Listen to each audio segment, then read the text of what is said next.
इस वक्त की ब्रेकिंग न्यूज ये है कि पहली बार किसी इस्लामिक देश ने इजराइल के खिलाफ कोई ढंग का एक्शन लिया है। यह एक्शन जॉर्डन की तरफ से हुआ है। इसके अलावा रजब तैयब एर्दोगान ने भी अभी अभी गाजा के लोगों के लिए एक ऐलान किया है। और भी एक दो खबरें हैं वो आपको बताएंगे, लेकिन पहले जॉर्डन वाली खबर आपको बता देते हैं। जॉर्डन के राष्ट्रपति ऐमान सफादी ने इजराइल के साथ जो बिजली और पानी की डील हो रही थी उस डील पर साइन करने से साफ इनकार कर दिया है। दोस्तों, ये कोई छोटी डील नहीं है, बल्कि एक बहुत बड़ी डील है जो इजराइल के साथ जॉर्डन कर रहा था। जॉर्डन से इजराइल के अंदर पानी और बिजली की सप्लाई होनी थी। एक बहुत बड़ी डील हो रही थी दोनों देशों के बीच। इजराइल को इससे काफी फायदा होने वाला था।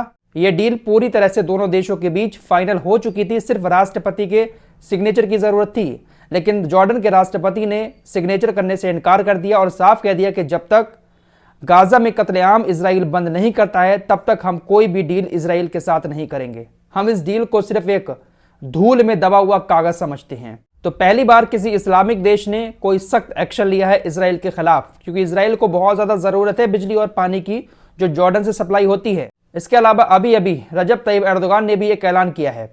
गाजा के जो स्टूडेंट्स तुर्की के अंदर यूनिवर्सिटीज में पढ़ाई कर रहे हैं तो उन गाजा के स्टूडेंट्स की फीस में छूट दी जाएगी। अरे भाई, पूरी ही माफ कर देते तो ज्यादा बेहतर रहता। फिलहाल छूट देने का ऐलान किया है। आधी छूट होगी या कितने % छूट मिलेगी ये नहीं बताया है, सिर्फ इतना कहा है कि स्टूडेंट्स को फीस में छूट दी जाएगी। दोस्तों, एक और दर्दनाक तस्वीर आपकी स्क्रीन पर है। यह तस्वीर है मस्जिद अक्सा की, जहां आज जुमे के दिन नमाज पढ़ने वाला कोई भी मुसलमान नहीं था। पूरी की पूरी मस्जिद अक्सा आज खाली थी, क्योंकि इजराइल की सेना ने फिलिस्तीनियों के मस्जिद में जाने पर आज पाबंदी लगा दी थी। इजराइल की सेना को डर है कि ये लोग मस्जिद में इकट्ठे होंगे और यहां से कुछ ना कुछ प्लान बनाकर हो सकता है कि हमारे खिलाफ कोई एक्शन ले लें। इसीलिए मस्जिद अक्सा में जाने पर रोक लगा रखी है। मस्जिद अक्सा आज रो रही है। कोई नमाज पढ़ने वाला नहीं है, सिर्फ इमाम साहब की खुतबे की आवाज सुनाई दी।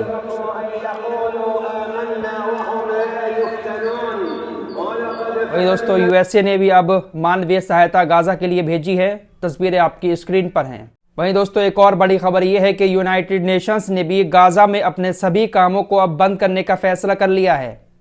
गाजा के अंदर यूनाइटेड नेशंस बहुत सारे काम करता था। यूनाइटेड नेशंस के बहुत सारे कैंप भी थे, लेकिन अब यूनाइटेड नेशंस का कहना है कि हमारे पास तक कोई भी मदद नहीं पहुंच पा रही है। इजराइल ने पूरी तरह से पाबंदी लगा रखी है। इस वजह से हम अब यहां पर कोई भी काम नहीं कर पा रहे हैं, इसलिए हम इस अभियान को यहीं पर रोकते हैं। यूनाइटेड नेशंस ने कहा है कि ईंधन की कमी की वजह से हम अपना काम कर ही नहीं पा रहे हैं, हम लोगों की सहायता कर ही नहीं पा रहे हैं, इसलिए हम अपने काम को यहां पर अभी रोकते हैं। आपको बता दें, 25,000 लीटर डीजल गाजा के अंदर पहुंचा, जो काफी टाइम से बॉर्डर पर खड़ा हुआ था। लेकिन 25,000 लीटर डीजल 2 दिन के अंदर खत्म हो गया। जो देश मानवीय सहायता के नाम पर डीजल भेज रहे हैं उनको इजराइल गाजा के अंदर नहीं जाने दे रहा है। सब कुछ जो है आजकल तेल से चलता है और तेल ही इजराइल ने बंद कर रखा है। लेकिन हमारे इस्लामिक देश क्या कर रहे हैं, भर भर के टैंक इजराइल को तेल दे रहे हैं और इजराइल उस तेल को अपने टैंकों में डालकर गाजा को उड़ाया जा रहा है। भाई, जो टैंक इजराइल के चल रहे हैं वो तेल से ही तो चल रहे हैं। इजराइल के अंदर जो भी मशीनरियां, जो भी फैक्ट्रियां चल रही हैं वो ईंधन से ही तो चल रही हैं।